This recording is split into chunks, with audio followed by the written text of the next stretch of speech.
Hi everyone! Today I show you how I made this yogurt cake.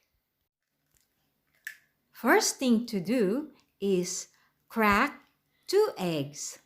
Separate the egg whites from the egg yolk. In a bowl where the egg yolks are, add sugar, zest of 1 lemon, and mix them together. Then add little by little the sifted flour together with the baking powder and a pinch of salt. Then add the cold butter. Mix them well quickly until you form a ball. The ball is divided into two. One half will stay in the fridge and the other half in the freezer for about 20 minutes. Wrap them with plastic wrap. While the dough is resting, beat the egg whites. Then set aside. In the other bowl, put the yogurt. Add the necessary ingredients like sugar and also the correct amount of flour.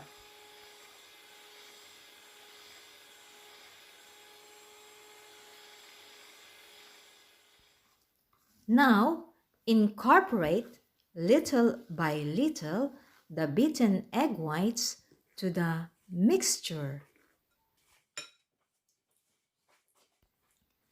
After 20 minutes, it's time to spread the pasta.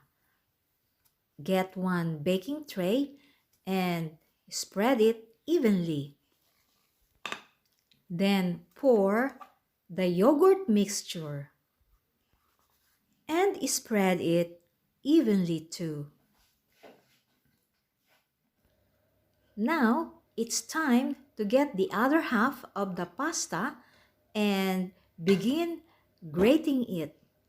Spread the grated pasta on top of the yogurt cake and then put in the oven at 180 degrees Celsius for about 40 minutes or until it's done. Let the cake cool a bit and then drizzle it with powdered sugar.